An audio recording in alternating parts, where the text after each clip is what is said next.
Professional solutions to money, relationships, wellness, and more. Shine a light onto your day and into your life. Power Your Life with Dr. Joanne White.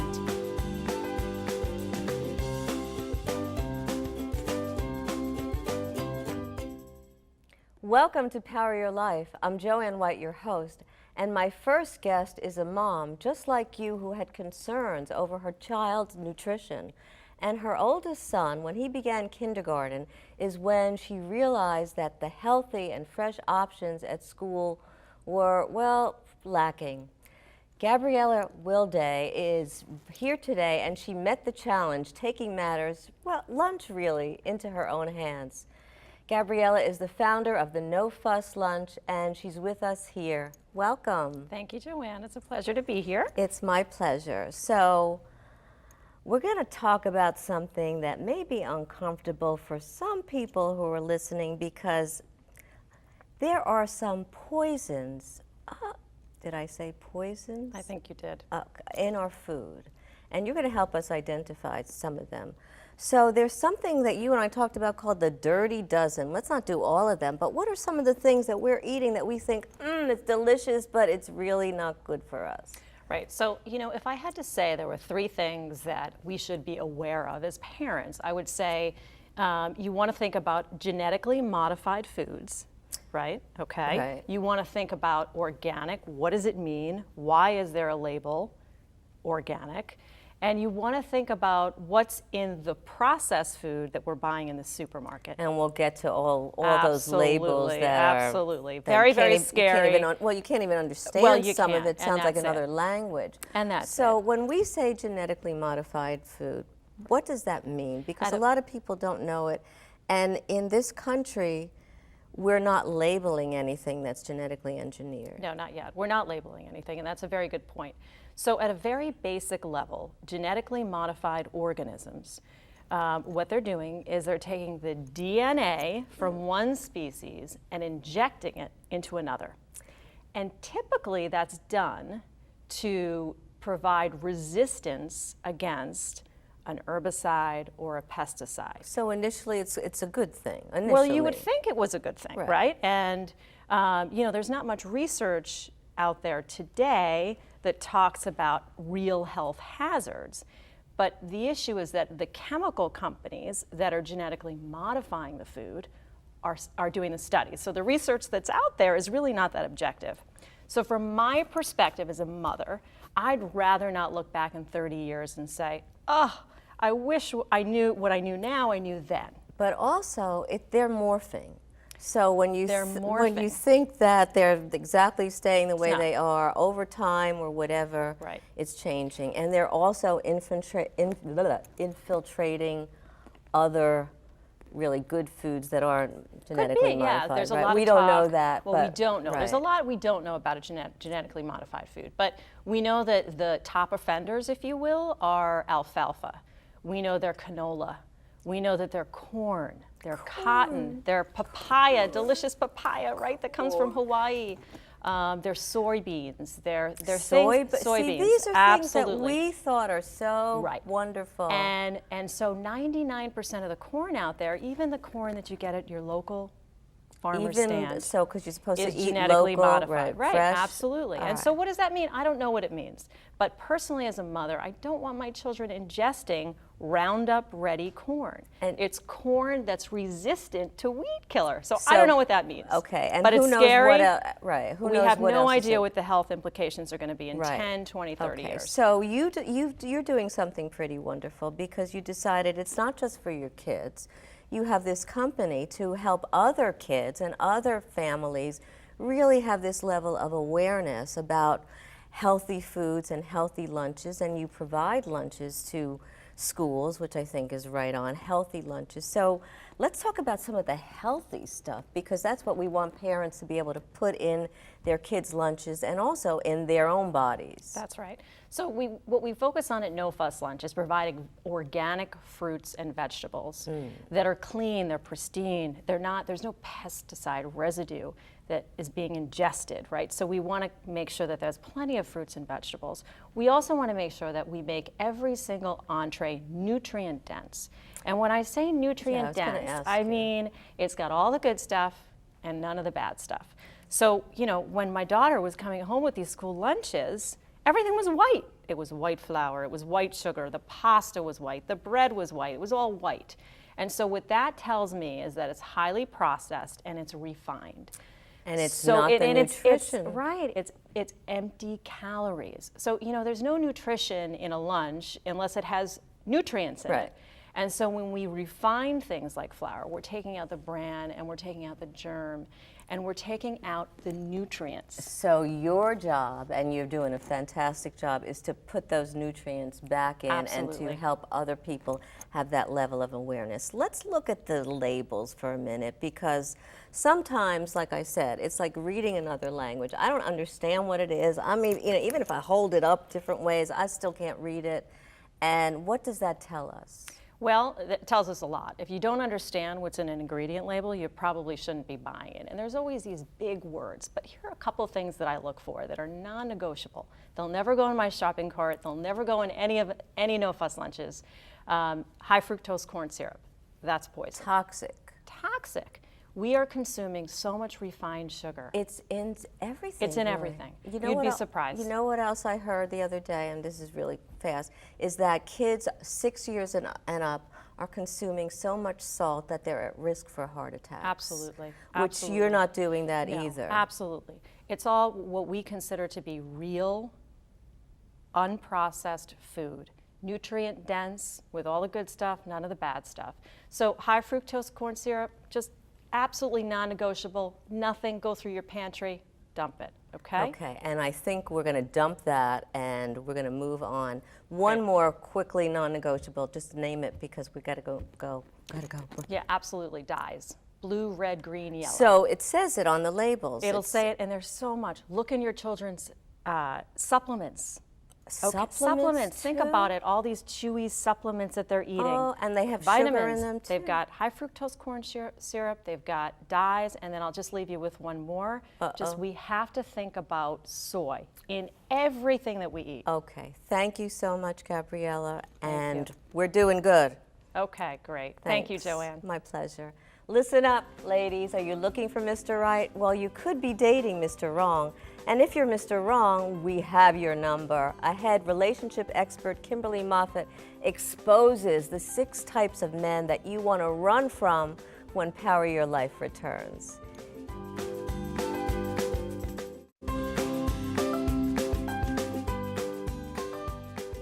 Welcome back. If you're a single woman and looking for Mr. Right, take notes, because my next guest has some really important advice about the type of guy to avoid at all costs, and also advice for married people. Joining us via Skype is psychotherapist, relationship expert, Kimberly Moffat. Welcome, Kimberly. How are you? Hi, Joanne. It's so nice to see you. I'm good, thank you. How are you doing? I'm doing great, and let's get right into this, because you've identified 6 types of guys to avoid at all costs. So let's just name them in case we don't have time to really go into them in depth. So sure. The first one. The top 6 guys to avoid at all costs are the playboy, the big spender, the commitment phobe, the risk taker, the mean and nasty guy, and the slacker. Oh my goodness. So and what happened to the mama's boy? Does he fit in anywhere? You know, I think a lot of people would have different opinions on the mama's boy, because some women would think that there's nothing inherently wrong with being close with your mom, and actually sometimes that can even be a sign of respect for women. Right. So if he's close to his mom, there's a good chance he could be close with you. I guess the cutoff is where things start going a little bit too far and he's taking his mom's advice over yours, and I think that could, or if he's calling his extreme mom, case. or if he's calling his mom every time. I had this happen once. Every time you're having an argument, or every time he wants his mom to defend himself, that could really be a problem. What about the playboy? I mean, why do women even get involved with the playboy? What is so seductive about the playboy? So, to give you a bit of a description, the playboy is the type of guy who's always flirting. He's very sexy. He's very social. And when you're together, he makes you feel like you're the only woman in the world. So, that's really exciting for a lot of women and can make them feel great. So he But makes you feel like you're the only woman, but really he's got all those other women on the side. He makes everybody feel that way, right? Yeah, and so you're not the only woman, ladies. If you're with the Playboy, guaranteed he is texting other women, he is calling other women, and he's making them feel like $1,000,000 as well. So this is a major problem in any relationship. It can end up doing a toll on your self-esteem as well to be with a Playboy. What about the guy that really indulges you and lavishes gifts on you? Why would we have a problem with that? I Well, would at love that. first glance, the big spender actually is someone who women love because he's buying you designer clothes or Ah. handbags and all of those goodies that every woman loves. But the problem with the big spender is he's lacking self-confidence because he feels the need to buy these gifts in order to kind of make up for something that he's missing. And two, historically, a lot of big spenders actually have consumer debt. So unless you know of his financial situation and it's a really good one, spending recklessly could mean a sign for your financial future together, and it could be a negative one. Also, he could be taking advantage down the line in terms of your pocketbook and your purse strings, so that's probably something to avoid. But what if I mean, how do you Exactly. identify, Kimberly, if It is somebody yours, what's is, yours is mine, so you're going to have to share, and you'll also inherit his spending habits. right, but how do you identify early on whether or not he's really has the money and it's Yeah. fine, or there really is a problem with That's a his, great question. And so, with a lot of my clients, what I say is you have to look for red flags. You have to look for signs that this is beyond his means. And so, look at what he does for a day job. If he's working at McDonald's, but he's driving a Lamborghini to get to McDonald's, that's a problem. So, and around, like, once you've been dating for a little while as well, you should be starting to open up about your financial situation, and because that's something every couple needs to deal with. So, make sure you're asking those questions, but in a way that's not too intimidating. You don't want to scare him away either. okay, so you don't want to scare him away, but you really need to find out a lot about him and make sure that you find out more about his financial situation. Although initially, couples are not that open about sharing their financial, what's in their bank account and what they're doing. But you've talked about the signs, so what he's doing for a living, what's going on with him. Now the mean guy, why would anybody, Kimberly, anybody want to go out with a mean guy, or does he disguise himself as something else? Yeah, well, a lot of mean guys are mean underneath the surface. So, a lot of people, a lot of women that I see find that the mean and nasty guy kind of emerges, later on into the relationship. He might even start off as a big spender, and then he develops these mean traits after. And he really keeps women in a way chasing after him because he's never really pleased with things. He kind of holds himself in a priority above what's important to you. And so some women end up becoming addicted to this behavior. They think they're not good enough, and because that attitude can kind of rub off on a woman too. So what it does, So it can really affect a woman's self-esteem, especially Yes. if he starts, and that can also lead to somebody who's not just verbally abusive, but it may be someone later on who is abusive in another way. I have a question Exactly. though, because we're looking at all these types, and what guy doesn't have some of this? I mean, we're looking at all the men here, and what else is out there? And I don't mean to be mean to guys trust out me, there, Joanne, but what? there are a lot of really great guys out there, and I think personality exists on a continuum. So everybody has a little bit of the playboy in themselves. Everyone loves to spend once in a while. Everybody even loves to slack once in a while. But I think the problem with these men is that the problem has become chronic, and they've allowed these tendencies to affect their relationships as well as their entire lives. So these are extreme cases. So these qualities just take over and really make up the person rather than who they could be underneath it. Thank you, Exactly. Kimberly. You have such great tips, and we're going to watch out for these guys so that we Thank don't you. get involved with them. Do you have a desire to break into showbiz but don't think you have what it takes to make it? Ahead, we'll speak with actor Michael Lyons about his acting journey, and he'll share his secrets to turn your dreams into reality when we return.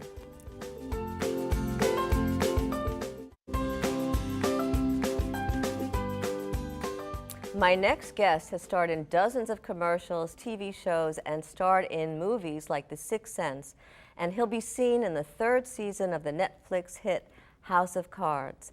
Actor Mike Lyons is here now to talk about fulfilling your own dreams. Welcome, Mike. How are you? Thank you, Dr. Joanne. It's great to be here on Power Your Life. Well, we're going to talk about empowering your life, and so you've been doing just that. You've been on many kinds of shows and whatever. What was it like working with Bruce Willis?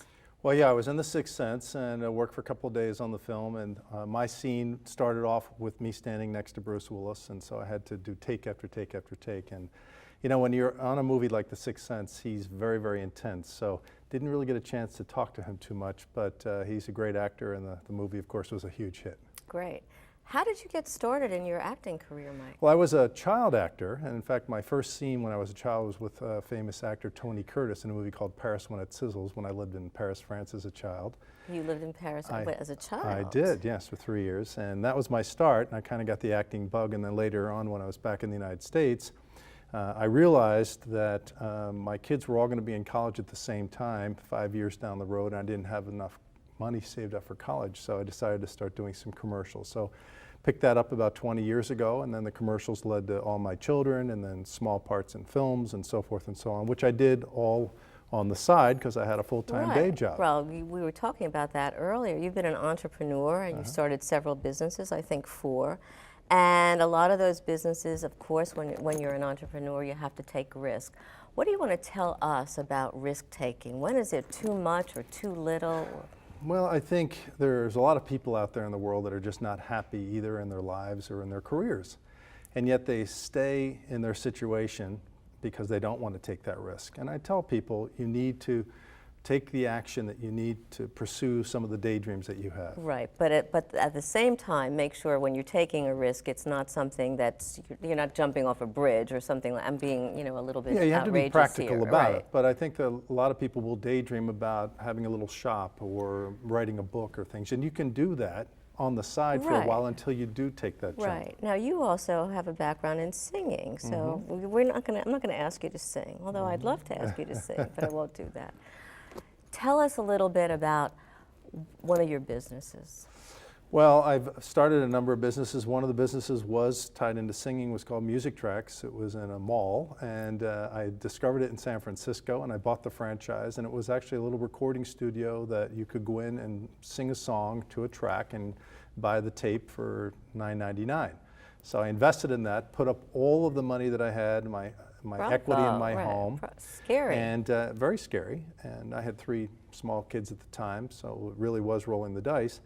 But it was successful enough, and we were able to make our money back on that, and then we moved to another state at that point. But that was one example of just taking a big risk. And fulfilling that daydream that you've been talking about. Yeah, exactly. So also what I think is important is that you've done all this, and you're kind of not, I wouldn't say a jack of all trades, but you're allowing your interests and your talents to come out and to surface and to play with that, which I think is really important.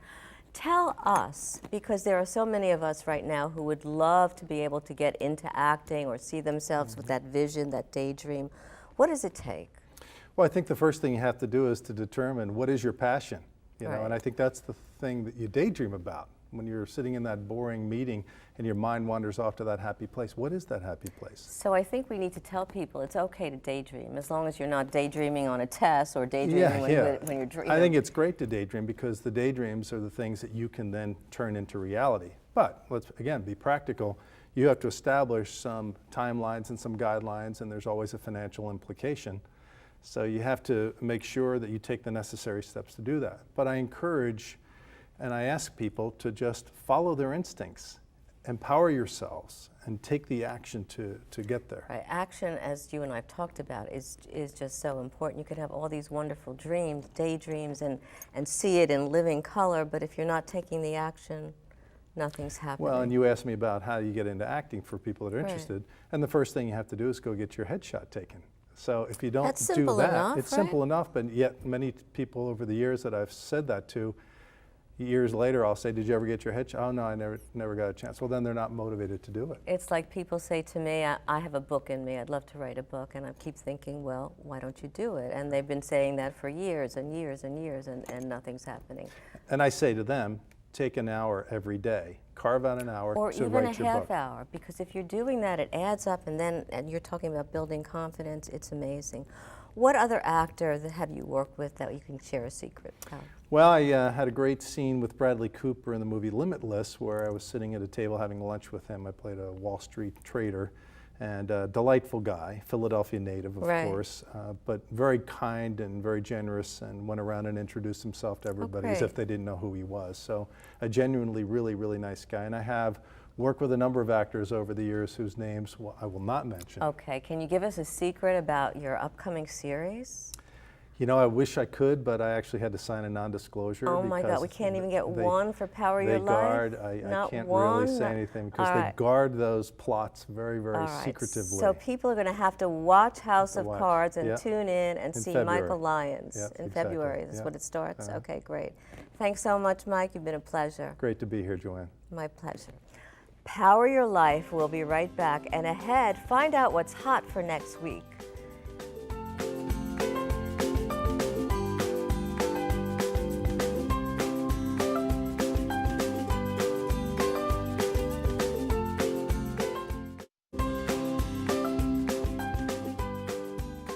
Before we go, I'd like to leave you with my PowerPoints for the week.